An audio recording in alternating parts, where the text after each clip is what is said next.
Delete the recording, Marcus, and this all goes away. The words settled over the hospital room like a cold shadow.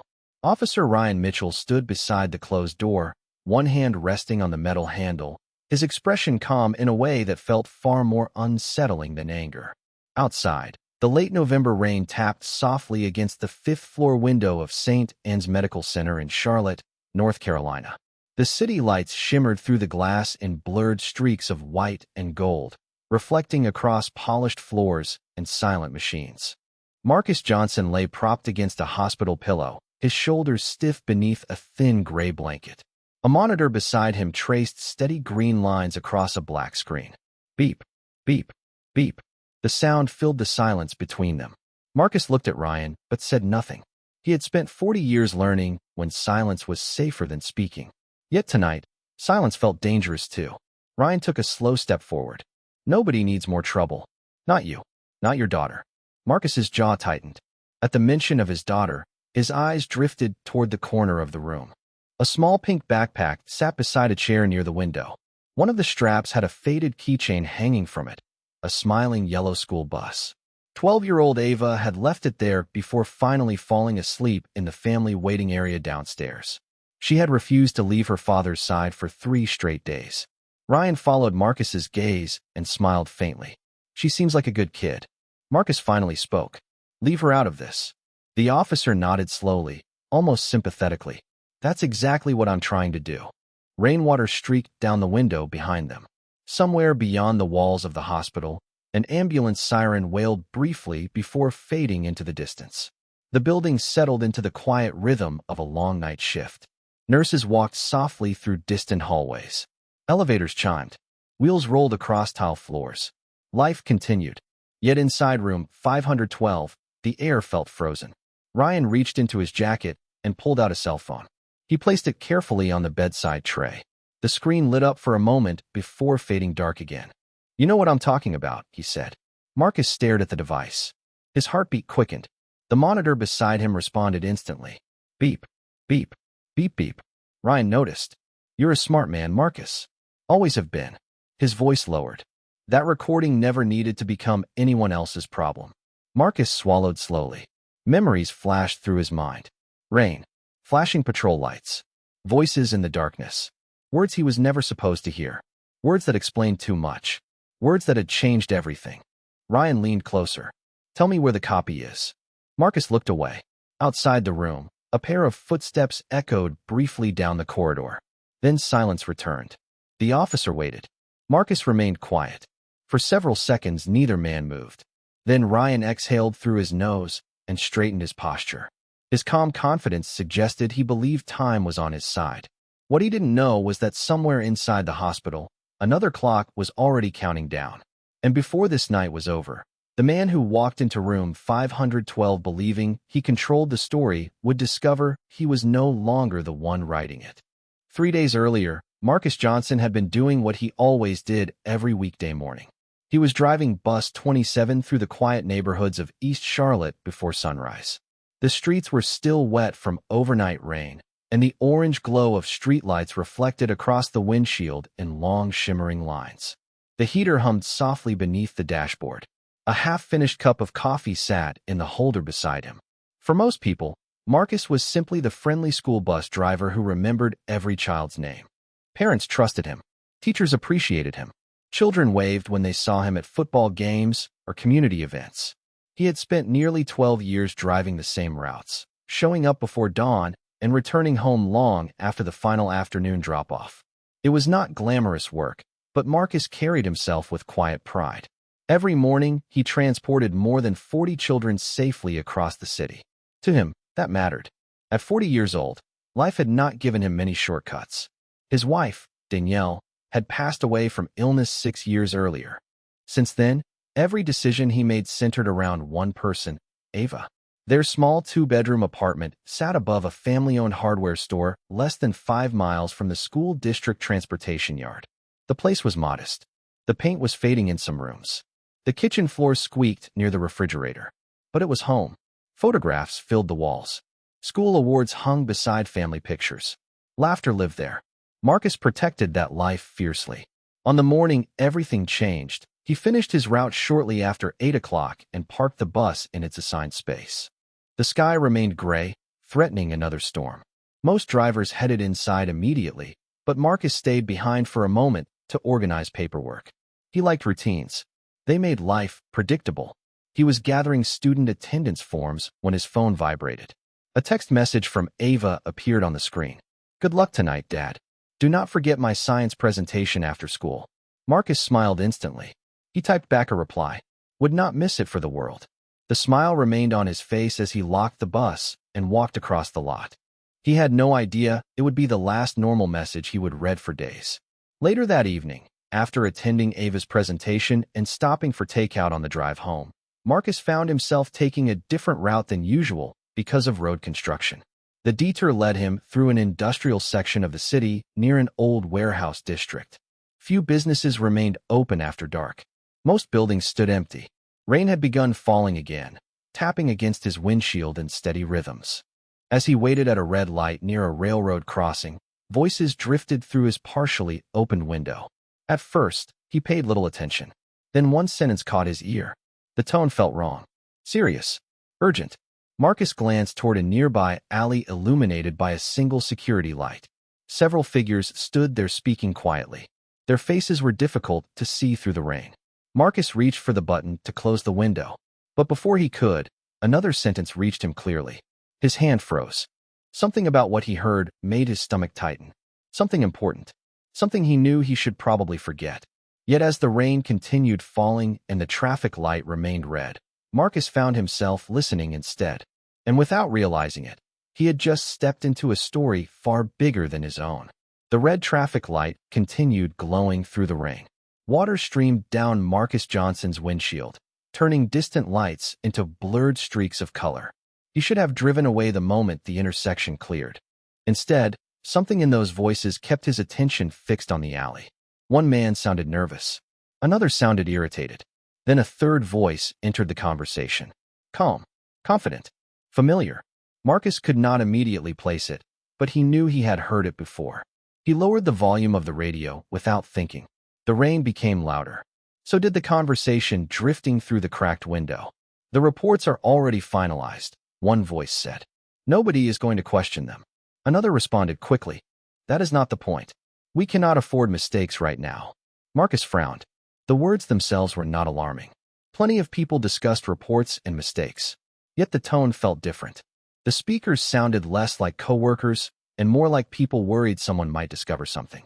A freight train horn echoed in the distance. The crossing gates remained raised, but traffic had still not moved. Marcus glanced at the clock on the dashboard. 8:43 in the evening. Ava would probably be finishing her homework by now. He should have been heading home. Then he heard a name. Ryan Mitchell. Marcus froze. Everybody in Charlotte knew that name. Officer Ryan Mitchell had appeared on local news dozens of times. He was considered one of the city's most respected law enforcement officials. Community awards, public safety campaigns, charity events. Parents trusted him. Reporters praised him. Marcus himself had once shaken the man's hand at a school fundraiser. The realization made him listen more carefully. The calm voice continued speaking. Everything stays where it belongs. Nobody talks. Nobody changes the plan.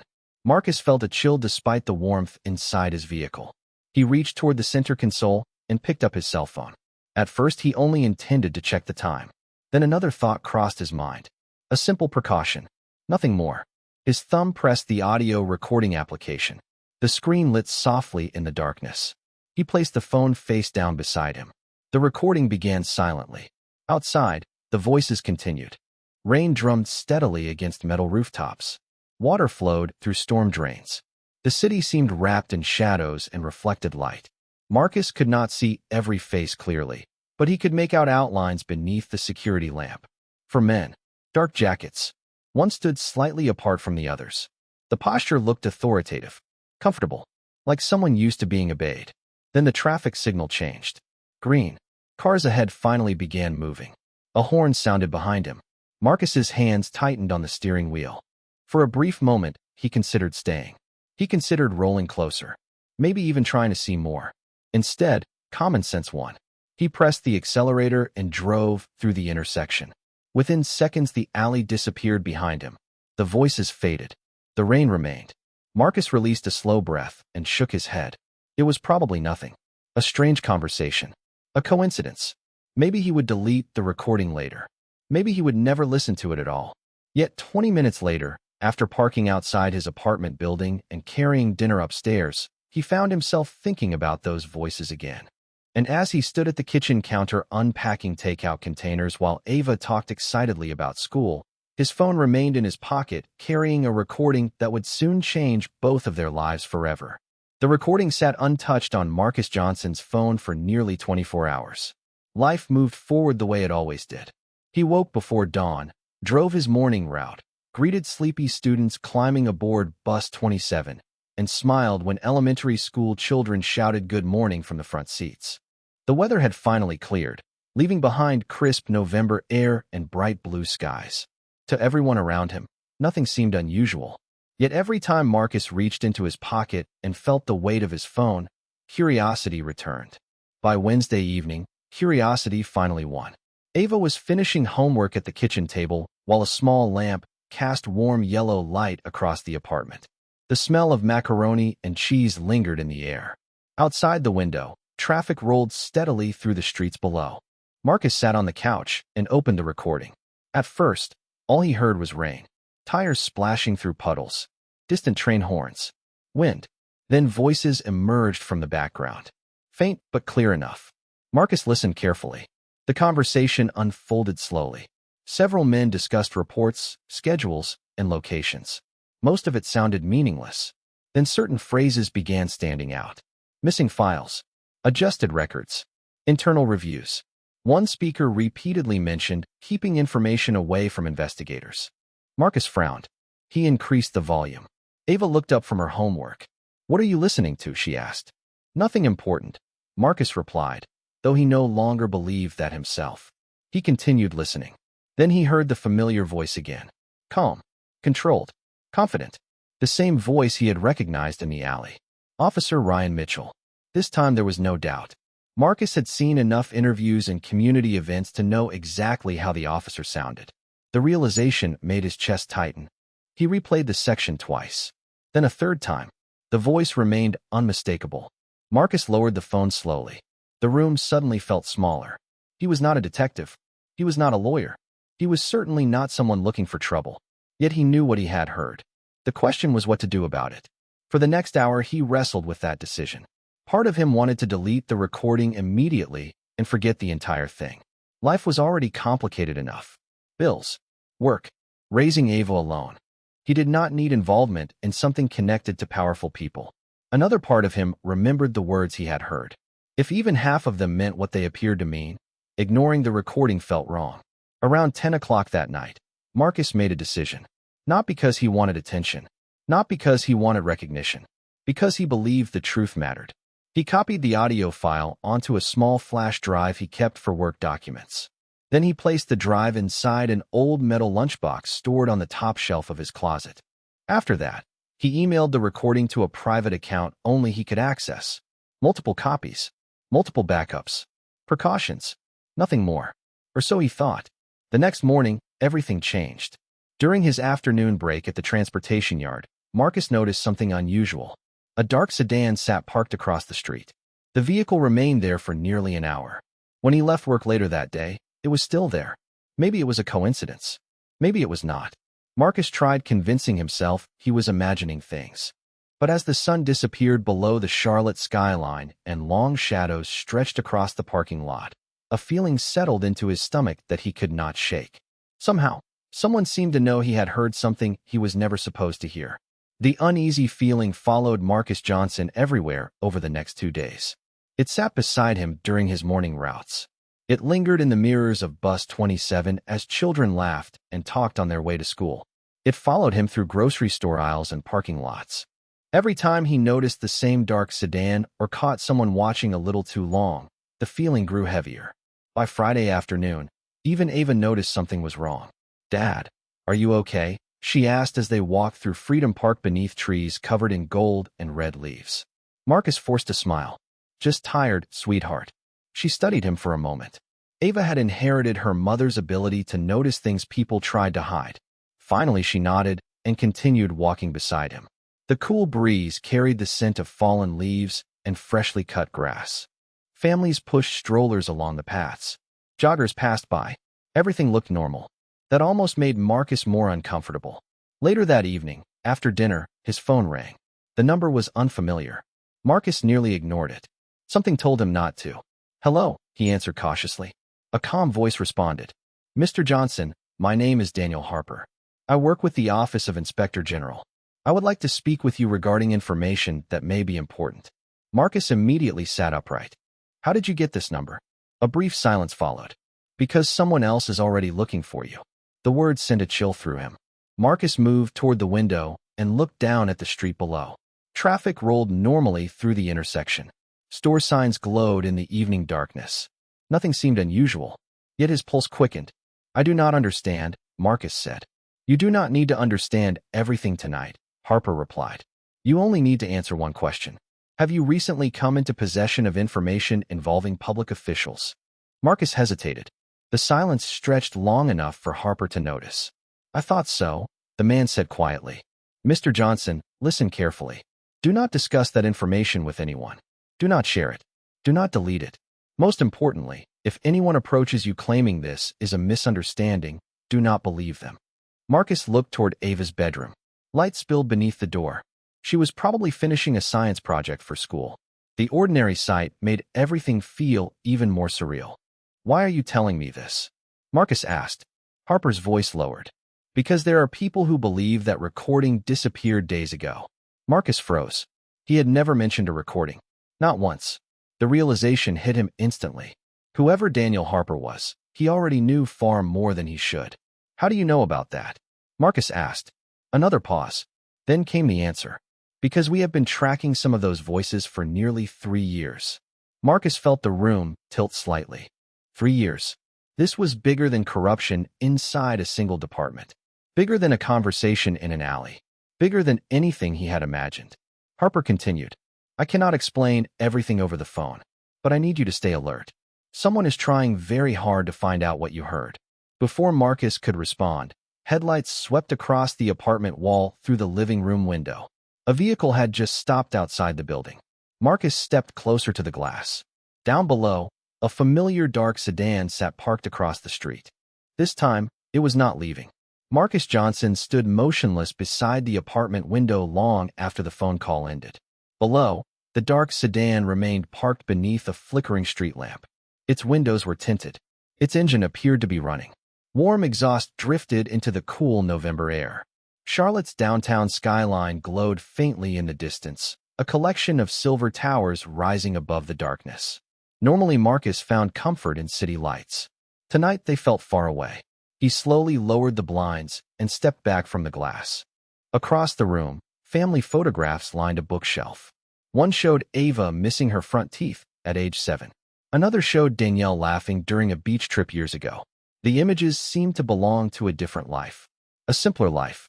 Marcus sat down at the kitchen table and stared at the silent phone in front of him. Daniel Harper's words continued echoing through his mind. 3 years. They had been tracking those voices for 3 years.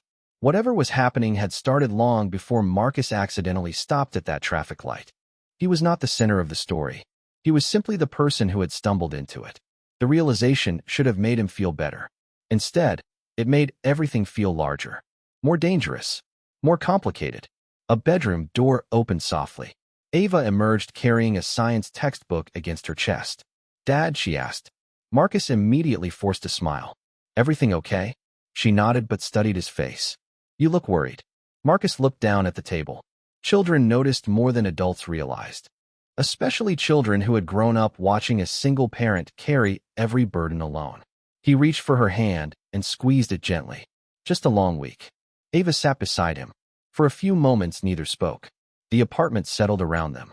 Pipes hummed inside the walls. A refrigerator motor clicked on. Somewhere below, a delivery truck rumbled through the street.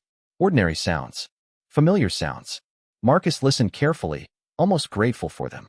Finally, Ava rested her head against his shoulder. "Mom always said you think too much."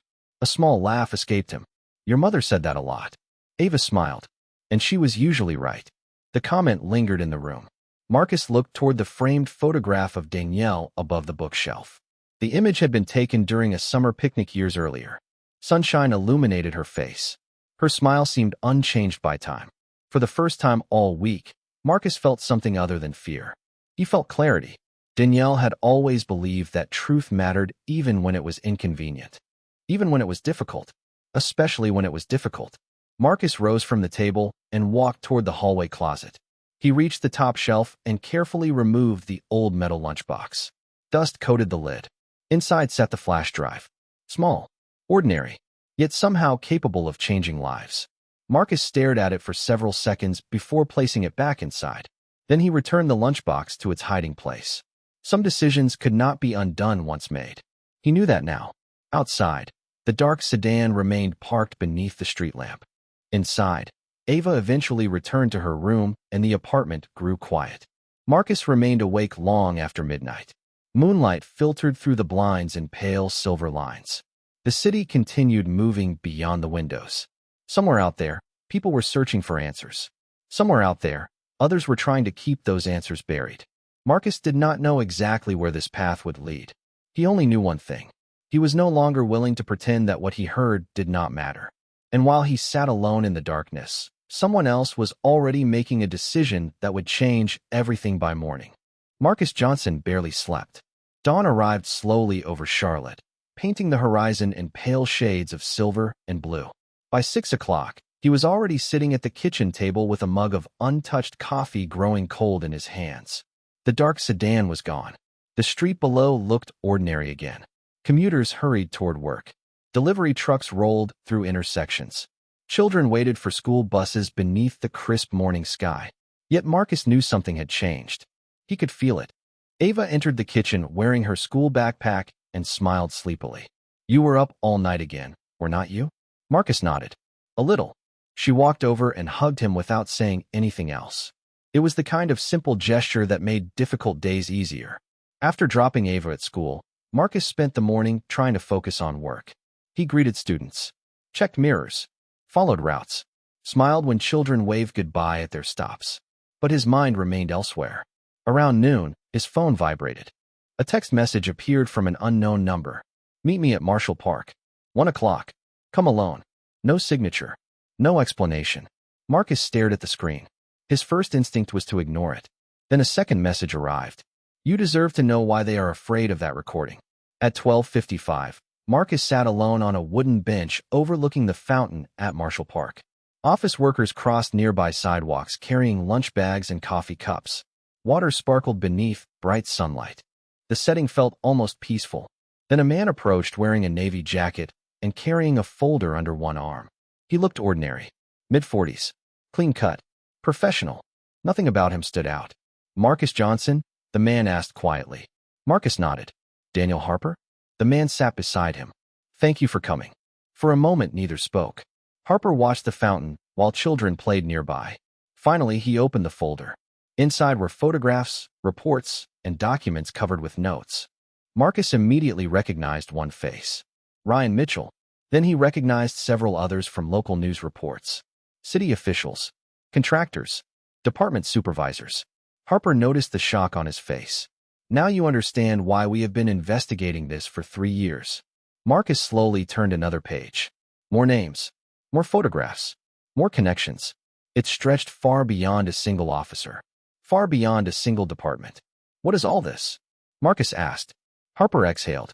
"A network of people protecting each other, hiding information, manipulating investigations, making certain problems disappear before anyone asks questions." Marcus looked down at the documents. Then something else caught his attention. One photograph showed a blurry image taken from a distance. A school bus sat parked near an intersection. The timestamp was from the same night Marcus had made the recording. His stomach tightened. "They knew I was there." Harper nodded. "Within hours." Marcus felt the world narrow around him. All this time he believed he had accidentally become a witness. He believed the recording had simply made him important. But Harper's next words changed everything. "Marcus, they were never looking for the recording alone." He turned another page.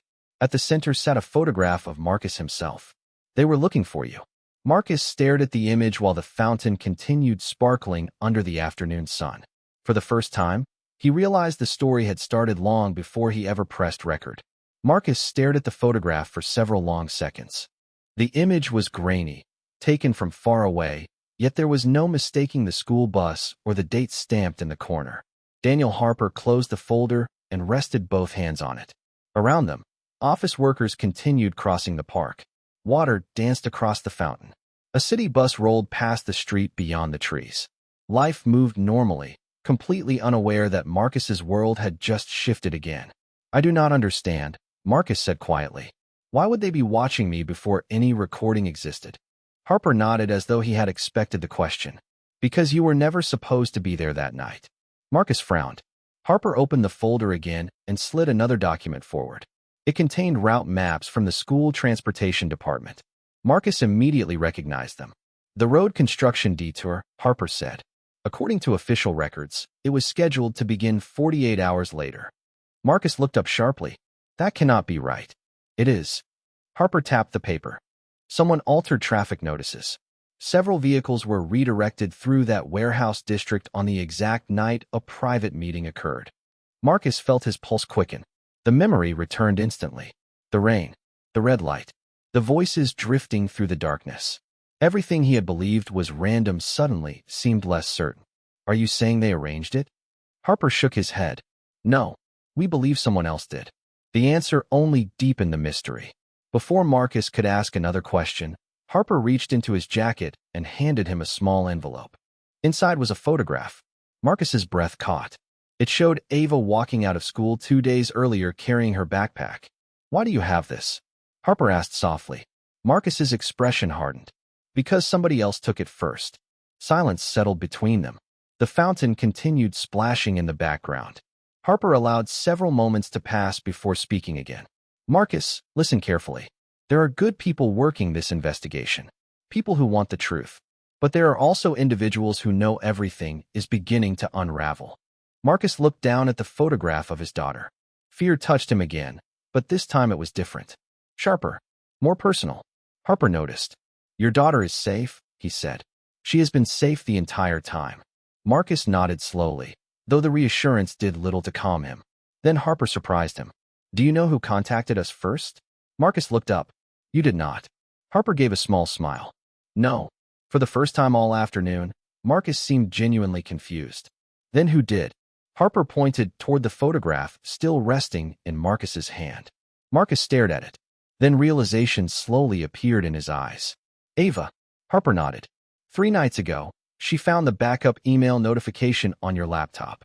She did not understand everything she saw, but she knew you were worried. She searched for help. Marcus sat speechless. He remembered Ava borrowing the computer for homework. He remembered her asking unusual questions afterward. Suddenly, every detail made sense. Harper's voice softened. "She contacted a federal tip line. That message reached our task force before anyone else could erase the trail." Marcus looked down at the picture again. In that moment, he understood something extraordinary. The people hunting the truth had not found him because of luck. They had found him because a 12-year-old girl loved her father enough to act when he could not. And somewhere across Charlotte, another group was only now beginning to realize they had already lost control of the story. 6 weeks later, winter sunlight spilled across the wide front windows of St. Anne's Medical Center. The rainstorms were gone. The long nights of uncertainty had passed. Inside a quiet hospital room on the 5th floor, Marcus Johnson stood beside the window with one hand resting lightly against the frame. The city stretched before him beneath a bright Carolina sky. Traffic moved through the streets below. Construction cranes turned slowly above new buildings. Life continued. Behind him, a television mounted on the wall displayed a news conference. Reporters crowded around a podium while federal officials announced the results of a major investigation that had reached across multiple departments and agencies. Several public officials had resigned. Others faced serious inquiries. Policies were being reviewed. Oversight procedures were changing. The story dominated headlines throughout the state. Marcus muted the television. He had heard enough. Recognition had never been what he wanted. Across the room, Ava sat curled into a chair reading a library book.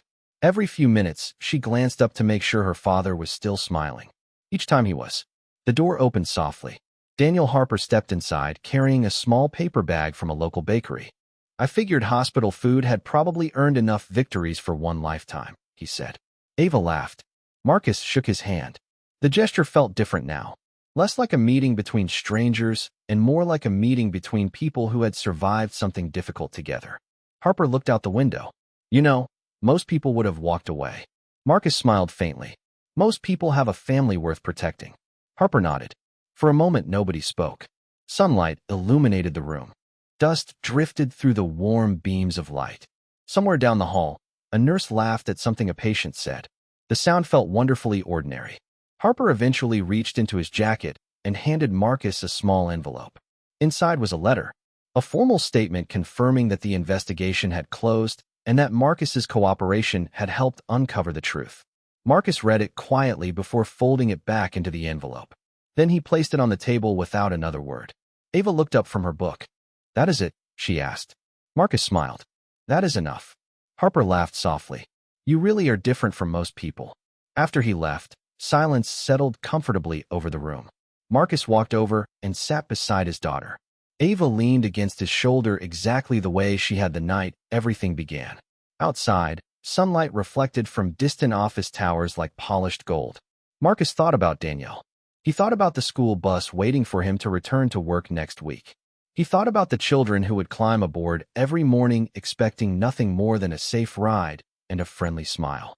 Most of all, he thought about the young girl sitting beside him. Thank you, he said quietly. Ava looked confused. For what? Marcus gently squeezed her hand. For being brave when I was afraid. Ava smiled and rested her head against his shoulder. Neither said anything else. Beyond the hospital window, the city moved forward beneath the winter sun.